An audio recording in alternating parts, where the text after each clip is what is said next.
तो मतलब जितना अच्छा दिमाग उतना अच्छा लाइफ। आजकल दिमाग बहुत कमजोर होता जा रहा है, पिछली चीजें भी भूलते जा रहे हैं, नई चीजें याद नहीं हो रही, बार बार पढ़ने के बाद भी याद नहीं होता है। तो यहाँ लोग समझेंगे क्यों दिमाग कमजोर होता है, उसका क्या उपाय है, कैसा करके हमारा दिमाग पहले के जैसा स्वच्छ हो सकता है। क्या आपको पता है प्रकृति का ये नियम है कि कोई भी जीव जंतु का इवोल्यूशन से ही नियम है कि जिस जीव जंतु ने सर्वाइवल और एडॉप्शन, सर्वाइवल मींस अपने जीवन को बचाने के लिए जो भी चीजें जरूरत है उसके लिए काम करना, एडॉप्शन मींस बदलती दुनिया में उसके अनुसार बदल जाना। तो जिस जीव जंतु ने सर्वाइवल और एडॉप्शन के लिए काम नहीं किया उस जीव जंतुओं का खात्मा हो चुका है और खात्मा होता आ रहा है। तो हमारा मानव जीवन भी सर्वाइवल और एडॉप्शन पे ही टिका हुआ है। वो सर्वाइवल और एडॉप्शन का काम करता है हमारा मानव ब्रेन, ब्रेन ही हमारा है जो सर्वाइवल और एडॉप्शन का काम करता है। तो शुरू में मानव जीवन में ब्रेन नहीं था, तो धीरे धीरे नेचर ने क्या किया, एक स्पेशल स्ट्रक्चर उसका डेवलप किया जिसको हम ब्रेन कहते हैं। उससे क्या हुआ, उससे खतरा को लोगों को पहचान हुआ कि इस जीव जंतु से हमको खतरा है, बचना है इससे, ये वाला भोजन खाना है, ये नहीं खाना है, कच्चा भोजन से अच्छा पका हुआ भोजन है, तो आग का आविष्कार किया। लाइक इस तरह से खतरा पहचानना, भोजन ढूंढना, बदलते मौसम में अपने आप को एडॉप्ट करना भी उसी ब्रेन ने मानव जीवन को सिखाया है। उसके अलावा नए नए चीजों को सीखना, लर्निंग स्किल बढ़ाया है कि आग का आविष्कार, पहिया का आविष्कार, फिर अभी तो इतने सारे आविष्कार हो गए। फिजिक्स का भी नियम है कि हर चीजें दुनिया में बिखरती रहती है, entropy of the world is always increasing. तो इसके लिए मानव जीवन को भी खत्म होने से बचाने के लिए हमारा ब्रेन ही है जो सर्वाइवल और एडॉप्शन का पावर देता है, बचाता है। तो समझेंगे इस वीडियो में कि ब्रेन हमारा काम कैसे करता है। बेसिकली आजकल जल्दी याद ही नहीं होती है चीजें, पुरानी चीजें भूलते जाते हैं, बार बार रिपीट करने के बाद भी याद नहीं होता है। तो ऐसा क्या है ब्रेन में जो हमारा ये सब क्षमता को बढ़ाता है, डे टू डे लाइफ में क्या ऐसा चेंज कर सकते हैं, या फिर खान पान में ऐसा क्या चेंज कर सकते हैं जिसके कारण हमारा ये बेसिक चीजें अच्छी होगी और स्वस्थ होगी। तो ब्रेन में बेसिकली दो चीज होता है, न्यूरॉन और BDNF। एक दूसरे के लिए जिंदा यही है, एक दूसरे के लिए काम ये दोनों आपस में करते हैं और हमारा ब्रेन का सिस्टम चलते रहता है। न्यूरॉन कहता है कि सर्वाइवल के लिए खुद BDNF बनाऊंगा और इसी BDNF से मैं खुद को भी बचाऊंगा। तो ये इस नियम पे ये दोनों काम करता है। तो BDNF का काम होता है basically messenger of neuron, neuron को मैसेज देना कि ये काम करना है, ये काम करना है, मोटिवेट करता है उसको बचाने के लिए। क्या कहता है, जिंदा रहो, अपना संख्या बढ़ाओ, अपना कनेक्शन बढ़ाओ, तनाव से मत टूटो, ठीक है, बदलो अपने आप को। तो ये सारे काम मैसेज देता है BDNF न्यूरॉन को। न्यूरॉन जो है सब अपना काम करके मेमोरी अपना स्ट्रॉन्ग करता है। कैसे करता है, दो न्यूरॉन जब जुड़ते हैं तो मेमोरी का फॉर्मेशन होता है, उसको बोलते हैं साइनेप्स। जितना संख्या में न्यूरॉन रहेगा उतना जुटेगा उतना अच्छा मेमोरी बनेगा। तो मोटिवेट कौन करता है, BDNF, मैसेंजर का काम यही करता है। न्यूरॉन का क्षमता है बदल जाना, एडॉप्ट करना चीजें के अनुसार, इसी को बोलते हैं न्यूरोप्लास्टिसिटी। इसका फ्यूल कौन है, BDNF, वही कहता है कि बदलो, अब एडॉप्शन का समय आ गया, इसके अनुसार एडॉप्ट हो जाओ, वही कहता है। तो उसके अनुसार जितना अच्छा रहेगा उतना अच्छा न्यूरॉन काम करेगा, ठीक है। न्यूरॉन्स का बेसिकली क्या होता है कि हजारों जेन्स होते हैं उसके पास। जेन्स होता है एक फंडामेंटल पार्टिकल, DNA का भी फंडामेंटल पार्टिकल।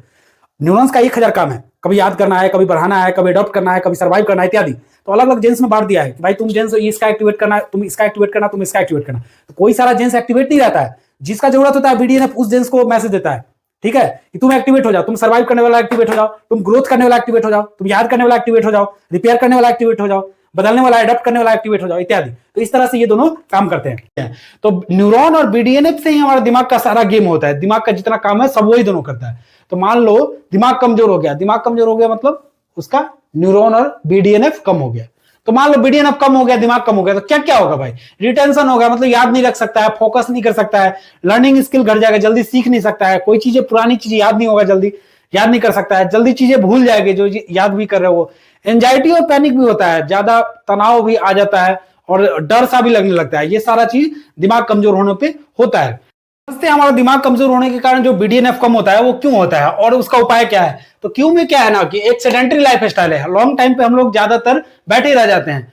तो एक्चुअली घूमने से क्या होता है, माइकोइंस केमिकल एक होता है वो रिलीज होता है और वो रिलीज होके हमारे ब्रेन में पहुंचता है और वहां सिग्नल देता है कि ब्रेन को ग्रोथ करो, और जिससे BDNF भी बनता है, ठीक है ना। तो ये वाला लॉन्ग टाइम सिटिंग से क्या होता है, ये वाला केमिकल रिलीज नहीं होता है और हमारा दिमाग BDNF कम होने के कारण कमजोर होता जाता है। स्क्रीन का ओवर यूज ये बहुत बड़ा कारण है। एक डोपामाइन केमिकल होता है, डोपामाइन वो मस्ती जो आता है हम लोग का अच्छा लगता है, वो वाला केमिकल जब रिलीज होता है वो डोपामाइन केमिकल है।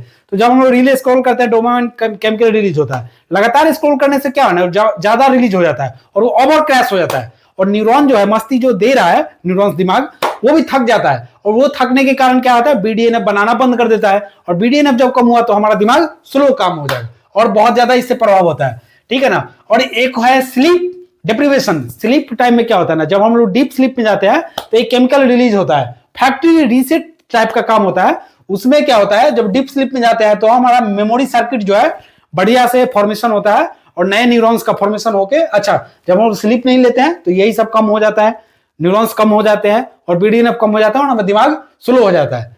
हाई स्ट्रेस, जब हम लोग हाई स्ट्रेस लेते हैं तो कॉर्टिसोल नाम का हार्मोन होता है, वो रिलीज होता है। और वो हाई स्ट्रेस लेने से कॉर्टिसोल हार्मोन क्या करता है, जो हमारा न्यूरॉन का स्टोरेज होता है जिसको हिप्पोकैम्पस कहते हैं, कैंपस में रहता है वो हिप्पोकैम्पस, सीधा वहीं अटैक करता है, उसी को डैमेज करता है। उससे क्या होता है, न्यूरॉन कम हो गया, डैमेज हो गया, और बीडीएनएफ का फॉर्मेशन कम हो गया, और दिमाग हमारा स्लो हो जाएगा हाई स्ट्रेस से। Zero sunlight and T and coffee use करना, ये भी हमारा नर्व सिस्टम को कमजोर करता है, और नर्व सिस्टम दिमाग से जुड़ा हुआ है, जहां न्यूरॉन रहते हैं उसको भी वो कमजोर कर देता है, और हमारा बीडीएनएफ फॉर्मेशन कम हो जाता है। जंक फूड एक बहुत बड़ा कारण है। पेट को भी हमारा एक सेकेंड ब्रेन बोला जाता है, उसमें से एक वेन जाता है जिसको वैगस वेन बोलते हैं, वो लंबा वेन होता है, वो पेट से सीधा कहां रहता है, ब्रेन में, न्यूरॉन के पास रहता है। तो जब पेट में अच्छा जंक फूड वगैरह खाते हैं तो इससे क्या होता है, इन्फ्लेमेशन, सूजन वगैरह हो जाता है, वही नस से सिग्नल पहुंचता है न्यूरॉन में, और न्यूरॉन भी डैमेज हो जाता है, वहां भी सूजन हो जाता है, और वहां न्यूरॉन सूजन हुआ मतलब दिमाग हमारा स्लो हो जाएगा। तो ये सारे कारण है बहुत सारा। और भी negative environment and over thinking. Actually हमारा दिमाग दो मोड में काम करता है। दो मोड क्या है, एक सर्वाइवल मोड और एक ग्रोथ मोड। एक सर्वाइवल के लिए काम करता है कि कैसे जीना है, एक ग्रोथ के लिए कैसे आगे बढ़ना है।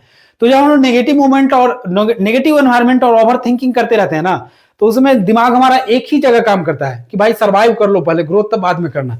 तो उससे क्या है ना कि पहले बचो उसके बाद लर्निंग बाद में करना, ऐसा वाला सीन हो जाता है, जिसके कारण क्या है, न्यूरॉन कम रिलीज होना, न्यूरॉन कम बनना, और बीडीएनएफ कम हो जाना। इससे दिमाग हमारा स्लो हो जाता है, काफी प्रभाव पड़ता है इसको। एल्कोहल स्मोकिंग से भी प्रभाव पड़ता है, न्यूरॉन को डिहाइड्रेट कर देता है एक्चुअली एल्कोहल और स्मोकिंग। उसका घर जो है, न्यूरॉन का घर, हिप्पोकैम्पस जिसको बोलते हैं, उस पर सीधा अटैक करता है और न्यूरॉन को डैमेज कर देता है। तो ये एल्कोहल स्मोकिंग भी कारण है। तो ये सारा कारण है जिसके कारण हमारा दिमाग और बीडीएनएफ और न्यूरॉन जो भी कहिए आप, वो सब कमजोर होता है और हमारा लाइफ स्टाइल बहुत प्रभावित होता है। इसका सुझाव क्या है, सुझाव ये है, सुबह सुबह पसीना निकालिए किसी भी तरीके से, एक्सरसाइज करके, योगा करके, इधर उधर भाग दौड़ काम करके। उससे क्या होता है ना, ये बीडीएनएफ बूस्टर है। पसीना सुबह सुबह निकालेंगे, नया न्यूरॉन्स का फॉर्मेशन के लिए सिग्नल जाएगा, और हमारा दिमाग बहुत बूस्टर की तरह आगे अच्छा होगा। 6-7 घंटा गेट स्लिप, एकदम स्लिप, आराम से सो जाइए, मेडिटेशन कीजिए। इसमें क्या होता है, सोते समय बीडीएनएफ रीस्टोर होता है। वही जो कम सोए थे तो हमारा वो रीस्टोर नहीं हुआ था, वही ज्यादा रीस्टोर हो जाएगा सोने से।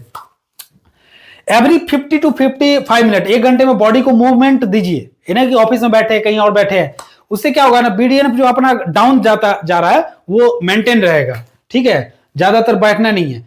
उसके बाद लर्निंग और स्किल प्रैक्टिस पे भी काम कीजिए। उससे क्या होगा, ब्रेन एक्टिव होगा और न्यूरॉन फायर होगा। न्यूरॉन फायर होने से क्या होता है, बीडीएनएफ का संख्या बढ़ता है। बीडीएनएफ फायर, ये पीछे वीडियो देखे तो समझ गए होंगे कि न्यूरॉन फायर होने से बीडीएनएफ कैसे बढ़ता है। तो ये है, लर्निंग और स्किल प्रैक्टिस कीजिए। गट केयर कीजिए, अपना पेट का केयर कीजिए, क्योंकि ये भी है यहाँ पे फाइबर वगैरह, ये जंक फूड वगैरह ज्यादा होने से दिमाग प्रभाव होता है। खाने में क्या है, ओमेगा 3 जो कंटेन होता है, जैसे कुछ बीज वाला खाना हुआ, फिश वाला ऑयल हुआ जिसमें तेल रहता है, मछली, अखरोट हुआ, ये सब खाइए। ग्रीन टी है, स्ट्रॉबेरी है, चुकंदर है, ये एंटीऑक्सीडेंट है, मतलब ज्यादा पचने के लिए ऑक्सीजन नहीं देता, तो दिमाग में हमारा ज्यादा ऑक्सीजन पहुंचेगा, न्यूरॉन्स ज्यादा फॉर्मेशन होगा, ज्यादा बीडीएनएफ बनेगा और हमारा दिमाग अच्छा होगा। ये सब है। हल्दी, काली मिर्च, फ्रेश फूड इत्यादि ये सब खाइए, जिसके कारण हमारा दिमाग जो है अच्छा डेवलप होगा। होपफुली ये वीडियो पसंद आया होगा। ठीक है, नमस्कार।